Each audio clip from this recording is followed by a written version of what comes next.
অনেক দিন আগের কথা। এক জঙ্গলে টুনি তার ছেলে টিঙ্কুকে নিয়ে অনেক সুখে দিন কাটাচ্ছিল। টিঙ্কু ছিল খুব জেদি ধরনের ছেলে। সকাল থেকে সে তার মায়ের কাছে বায়না ধরে বসে আছে, আজকে সে ফল খাবে, তা না হলে কোনো খাবারই সে খাবে না। এজন্য টুনি তার বন্ধু তোতাকে নিয়ে জঙ্গলে মিষ্টি ফল খুঁজতে বের হলো।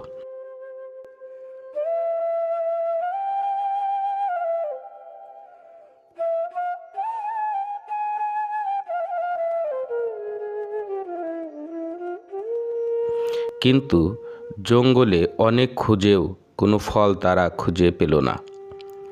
অনেক ঘোরাঘুরির পর বিশ্রাম নেওয়ার জন্য তারা একটি গাছের ডালে এসে বসল। তখন তোতা টুনিকে বলল, টুনি, চলো ঘরে ফিরে যাই। বিকাল শেষ হয়ে সন্ধ্যা হয়ে এলো। অন্ধকার হলে আবার হারিয়ে অন্য বিপদে পড়ব। কিন্তু আমার ছেলে তো ফল ছাড়া অন্য কিচ্ছু খেতেই চাচ্ছে না। সকাল থেকে একই জিদ শুরু করেছে। এখন এই শুকনা মৌসুমে আমি ফল কই পাবো? কিন্তু এখন তো ফলের মৌসুম না। তোমার ছেলেকে বোঝাও, সব ফলের একটা মৌসুম আছে। মৌসুম ছাড়া ফল পাবে কোথায়? যখন যা পাওয়া যাবে তখন তাই তো খেতে হবে নাকি? কি করব? ও তো খুব জেদি। এখন থেকেই যদি ওকে না বোঝাতে পারো তাহলে ভবিষ্যতে আরও অনেক বিপদ আছে তোমার। এইসব কথাবার্তা বলে তারা কিছু খাবার নিয়ে সন্ধ্যার আগেই ঘরে পৌঁছালো।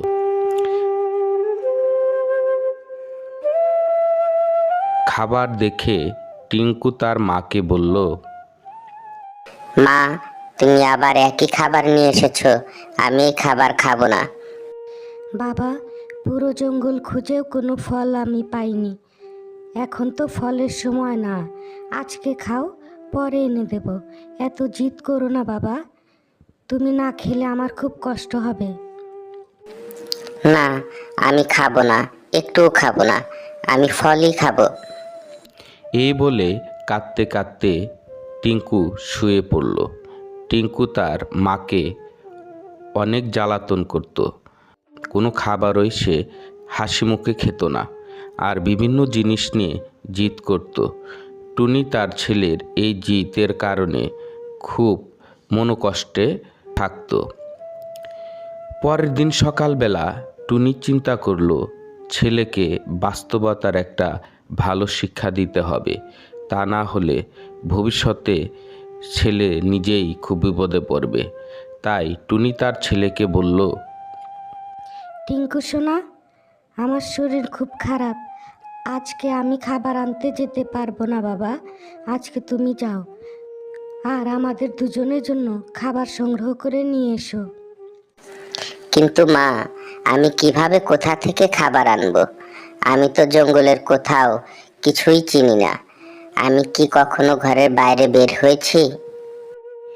তুমি বাইরে গিয়ে দেখো, ওখানে তোমার তোতা আঙ্কেল আছে, তার সাথে যাও। আর তোমার আঙ্কেল যেখান থেকে খাবার খুঁজে আনে সেখান থেকে তুমিও নিয়ে আসো। সব সময় আঙ্কেলের সাথে থেকো, তার কথা শুনো, আর একসাথেই ফিরে এসো। টিঙ্কু অনিচ্ছা সত্ত্বেও বাইরে বের হলো এবং তোতার কাছে গেল।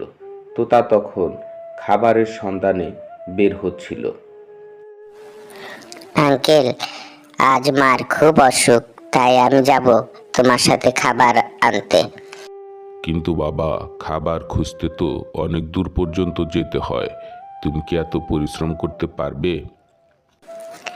পারবো আঙ্কেল, আমার কষ্ট হবে না। তারপর দুজনে খাবার খুঁজতে বের হলো।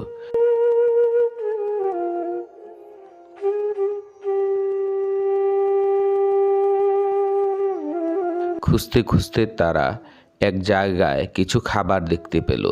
টিঙ্কুর জন্য সব কিছুই ছিল নতুন। সে কোনো কিছুই ভালো মতো বুঝতো না। যখন টিঙ্কু খাবারের জন্য এগিয়ে গেল, তখন তোতা তাকে বাধা দিয়ে বলল, দাঁড়াও টিঙ্কু, ওই খাবার দিকে যেও না, ওটা একটা ফাঁদ। দেখো, খাবারের উপর জাল বিছানো আছে। ওই খাবার আনতে গেলেই তুমি ফাঁদে আটকা পড়বে। শিকারী তোমাকে নিয়ে অন্য জায়গায় বিক্রি করে দেবে। তারপর তারা সেখান থেকে চলে গেল। উঠতে উঠতে তারা গিয়ে একটা ধান খেতে পৌঁছালো। এখানে দেখো, অনেক খাবার আছে, তাড়াতাড়ি খাও।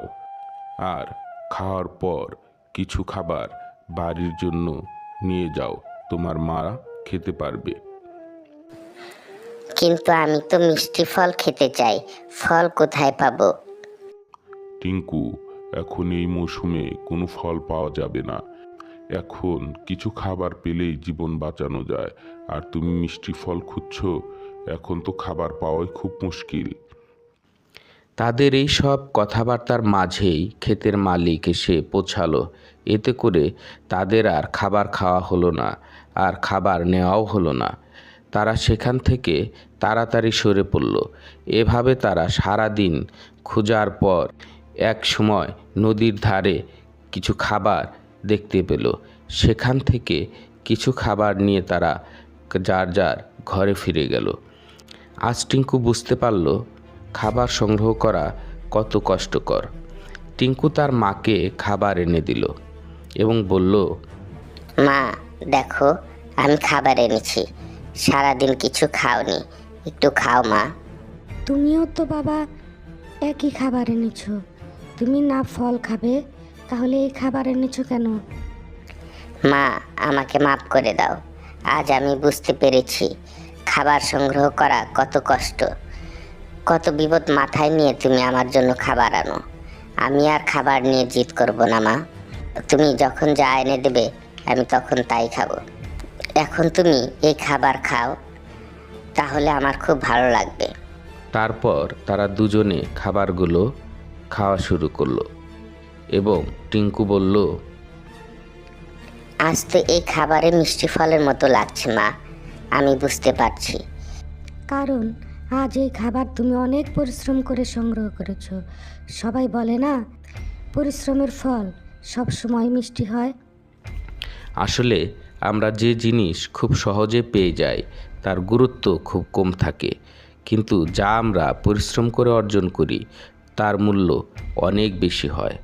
তাই আমাদের উচিত সন্তানদের শুধু আরামায়েশের মধ্যে না রেখে তাদের বাস্তবতার মুখোমুখি করানো, যাতে তারা বুঝতে পারে কতটা কষ্ট আর পরিশ্রমের মাধ্যমে বাবা মা সন্তানদের জন্য একটু সুখ আনার চেষ্টা করে। গল্পটি কেমন লাগলো বন্ধুরা? গল্পটি যদি ভালো লেগে থাকে অবশ্যই ভিডিওতে একটা লাইক দিয়ে দিবেন।